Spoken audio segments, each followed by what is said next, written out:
Welcome to Even Field, the sports podcast that puts women first. I'm Josie. I'm here with Ambre as always. Hello. And today is kind of a special volleyball episode. Yeah, definitely volleyball heavy. Very big day this week where, a world record.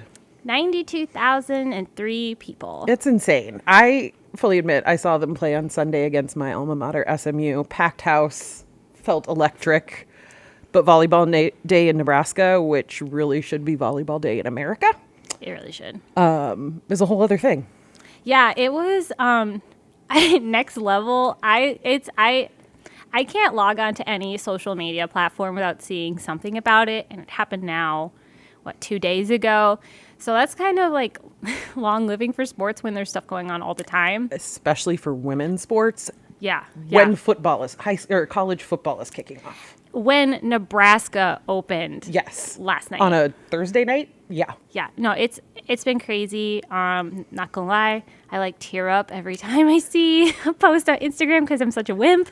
But they're always also nice, and there's all these people that are from, you can tell from their accents, they're from different parts of the U.S., just breaking down the history of Nebraska volleyball. And I don't know why it's emotional for me because I'm a Minnesota fan, But still, it's a massive step for women's sports, and for all the detractors who, anytime something amazing happens in women's sports, they say, but nobody cares about women's sports. It's really? Really? Yeah, and that light show they put on, I feel was better than they do for football. They went all out for this. Yeah, that's awesome. And I know I had a friend who lives in Portland who's from Connecticut who saw, I think, a story that I had shared about the whole event and the record and everything. And she goes, oh, Nebraska likes volleyball? Yeah, Nebraska. So I sent a paragraph back. Nebraska loves volleyball. It is insane from youth to college, now to pro sport. Now to pro. It's just a massive sport here. I know the Creighton coach for basketball was girls in Nebraska want to be volleyball players. They don't want to be basketball players. Yes. He was talking specifically about how you recruit around that. But I thought that was super notable. Yeah, that's awesome. I know they being the media, talked to Caitlin Clark of Iowa because they're having an outdoor basketball game in Kinnick Stadium. That'll be so good for them. And so they asked her response to the world record and everything. And I think it was the quote they used was, whoa. At first, I was a little confused while they were talking to Caitlin Clark about it, but then I remembered they're playing an outdoor game in Kinnick, which that would make sense. I also had forgotten about that because of the blind side of all the people in red. That was a big sea of red. Yes, that was. It's cool that they were playing. And your family went, right? Yeah, my fiance and my son went. They had a pretty good time. They only stayed for the first two sets because my son is younger. And they kind of went to get out of there, but he got pizza, he got water, he got a magnet. Awesome. He had a good time. That's cool. And my fiance was also there. I think he had a good time too, but he was definitely watching the kid. Right. Understandable. But yeah, no, they thought it was phenomenal. And it was good volleyball. It was really good volleyball. There were lots of long rallies. UNO looks really good. I know they got swept, but they looked really good. We can talk about that more later on in this podcast. But the reason this is the world record is just crazy. But they also introduced Omaha Supernovas. Yes. And we've already expressed our excitement about this. We have. It was a very, very positive reaction, I think, to them. You were pretty lucky this week, though. Yeah, I really lucked out in that I was able to catch up with the Supernovas, Nia Reed and Tori Dixon. They may be familiar names to a few of you who follow Big Ten volleyball. One played at Penn State and one at Minnesota, which is both great programs. Exactly. Both currently in the top 25. Yes. And they were all Americans there, et cetera, and so forth.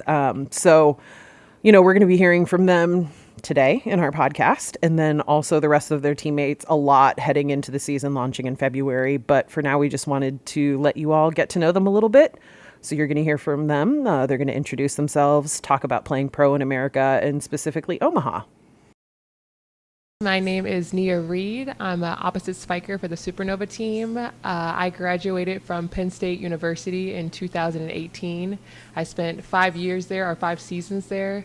and I played as an outside hitter. I've been playing professionally ever since 2018, and yeah, this is my first year playing at home, so I'm super excited to be a part of this team.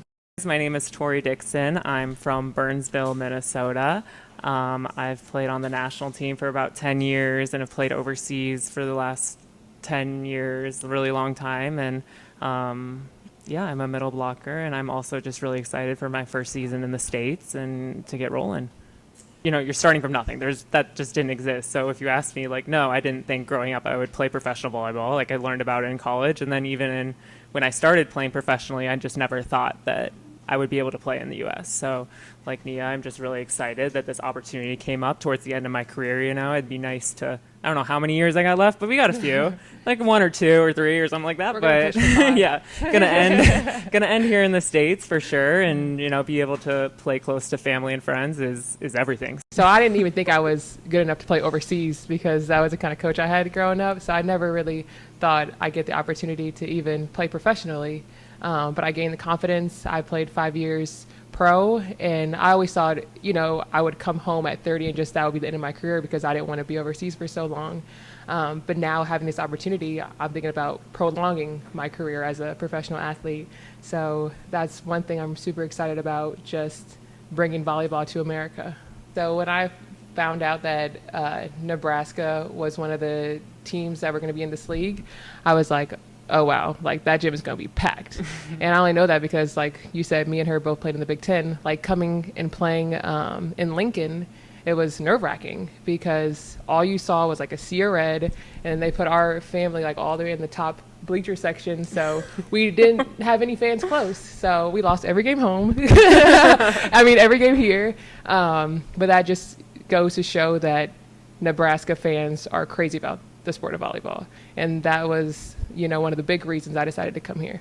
I heard Omaha, and I'm like, I don't know what the league's going to be like. I don't know what the team's going to be like, but whatever happens, like, I know Omaha is going to be very well supported and backed up by some crazy fans.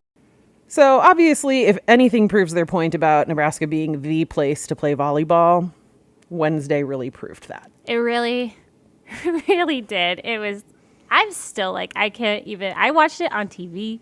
I had to do the live updates for our newspaper, or I guess online, because you don't get live updates in the newspaper. For the online side of things here, Omaha World-Herald. And it was just, there was just so much, and it was just crazy. Yeah.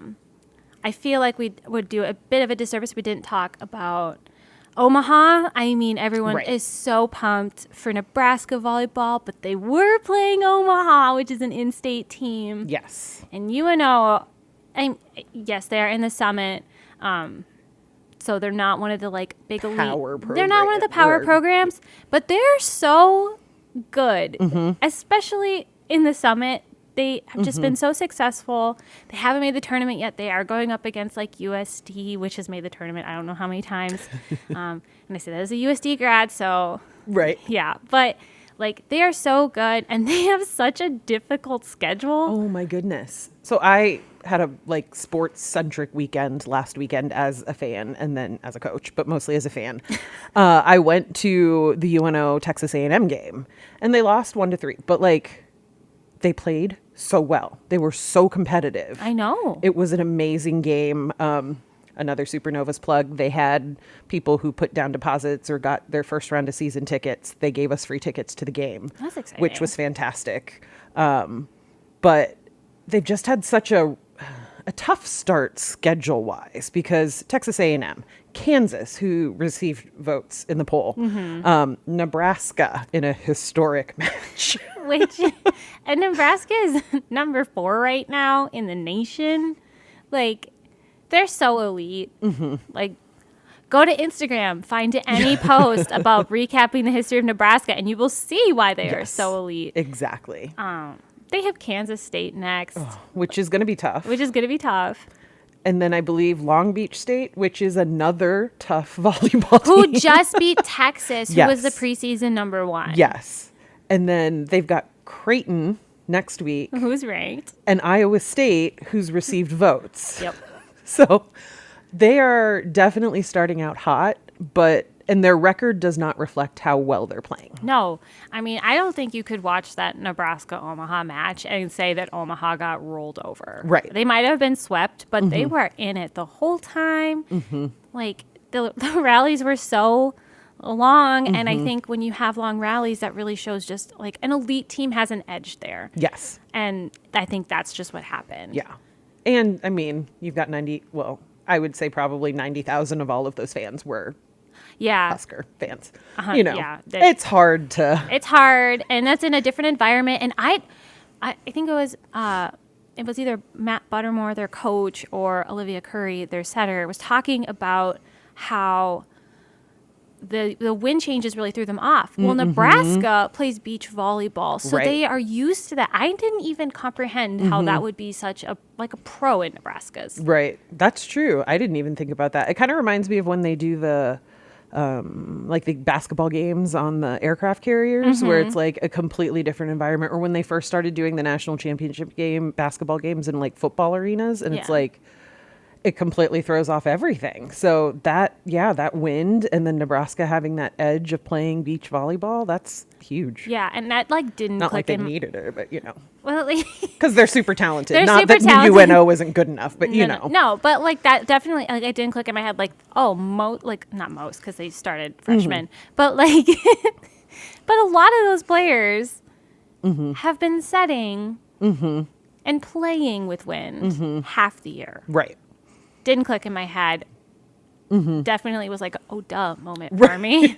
But yeah, Nebraska, really good. Omaha, really good. The other in-state team, Creighton, also really, really good. Yes. And they're off to a 2-1 start, including a win over Purdue, which is ranked. Which is ranked and still ranked after that loss. They did tumble. Purdue was 16. Creighton was 18. So Purdue tumbled down to 25. Creighton was at 18, went down to 20 after losing to Duke. Right. For anyone wanting to follow that, I want to. Yes, and also you should see Josie's hand motions while doing it. We need like a ticker type thing, like a train schedule where that I know rolls over. I talk with my hands. No, I love it. I make a lot of nonverbal gestures that I then have to be like, oh, I have to talk. Yeah, it's a thing. But yeah, Creighton, they have a big week coming up too. They play Nebraska. Yep. First Ball State, then LSU, which, aren't going to be cupcake games. No. But then, yes. But then, yeah. I mean, they have you and I could see LSU being a bit of trouble. Ball State and you and I, they should be able to handle those. I'm not saying they're going to be sweeps, but I think that you can expect them to come out and win. Right. Nebraska, they have never beaten Nebraska in their annual series. They did play them really hard last year when they were at the CHI. They always play them so hard. It's just like the Omaha game. They just they don't have that little edge at the end of long rallies to really pull it out. They I don't know what they need, actually. They're really good. Right. People say they get in their way. I don't know if that's necessarily it. I think it's just they're up against a really elite team. With a really good defense. Oh my goodness. Just watching them play, because, I'm in the arena, I'm 5th or 6th row or whatever. The balls they could dig that you didn't expect them to get to. The speed getting to the balls that might have been a shanked pass, but they still kept in play. It's just elite. There's nothing like it. And, I mean, you got to wonder what's going to make Nebraska nervous this season after that. Right. Wisconsin. The answer is Wisconsin. I know what the answer is. Yes. But even still, probably not as nervous as they have been in the past. Yeah.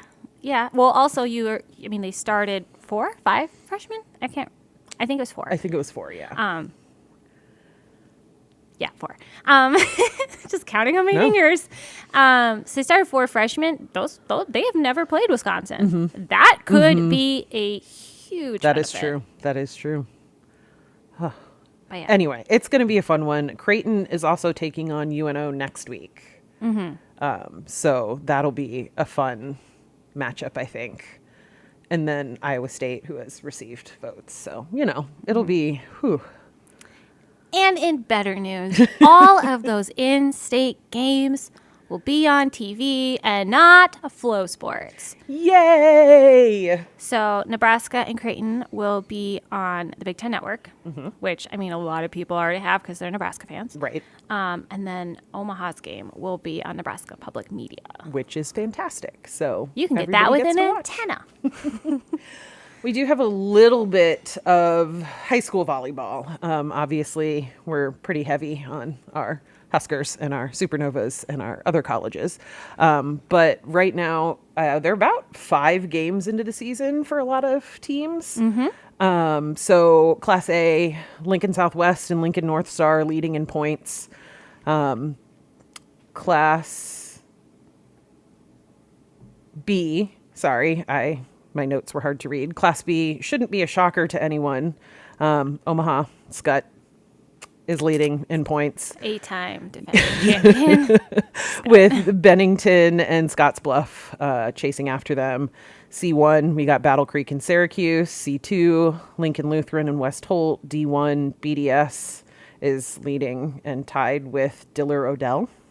So, Yeah. great. And then D2, Overton and Meriden are leading that division. And I just have one quick, because, I'm a Mercy homer. For sure. But I have a couple quick notes. I have to give a shout out to Sydney Moleskar from Mercy. She was our high point scorer and team MVP for track. But she is also right now ranked 4th in the state in aces, which that's all classes. That's a good pretty stat. impressive. And then another Mercy girl, Lydia Boyce, is currently 6th in digs. And again, that's all classes. So small school, but putting up some numbers. And that's good. Yes. Nice to see. I will say top 10 right now from Mike Patterson here at Omaha World-Herald is Papio South, number 1. Ooh. Yes. That not entirely unexpected. They No. are defending champs. Sure. Then Scott is number 2. Yes. Again, not too much of a surprise. And then Lincoln Southwest, and then Papio and Gretna rounds out that top 5. Lincoln Lutheran, to my knowledge, is still undefeated after going completely undefeated last season. So that is Class Yeah. C2. So always keep your eye on them because last year they cracked the top 10. And they are on potential track to do that again. That is fantastic. You love to see it, right? Love to see it. But I think that's pretty much all we have for this week. Unless you can think of something. Just a quick update on softball. Oh, high school right. softball. On our volleyball episode, sorry. Yeah, softball. sorry. We're gonna squeeze in some softball really quick. It's important. A couple teams are basically like between 8 to like 12 games in, which is pretty impressive. So just want to do points leaders because if we go through rankings and all that, it will take a long time. But points leaders for Class A, we've got Gretna and Millard West are pretty close to each other. Class B, Seward and Blair are separated by less than a point. And Class C, Ashland Greenwood and Bishop Newman are leading away. And in the Bennington Mercy game, yes, another Mercy note, this week it was also their alumni game. And I thought this was really interesting, but the starting shortstop for Mercy, Adrienne Press, she actually was catching the ceremonial first pitch, which was thrown out by her mom, who was also a starting shortstop at Mercy back when they went on their big run to state. So I just thought that was really cool. And I know I would love to hear stories from people who are competing for the same schools or teams that their moms or sisters or best friends, just stuff like that. I think that's really neat and kind of shows just the importance of sports in girls' lives. I'd agree. So if you have anything, listeners, that you want us to bring up, let us know. You can find our emails pretty simply by Googling us. Or, tweet at us, anything. you Yeah. know. We'll see it. That'd be great. We'll talk about it. We'll have more of other sports, including cross country, coming up. Obviously, more Supernova stuff. Obviously, more volleyball in general. This is a volleyball state. All right. Thanks for listening, everyone. Bye. Bye.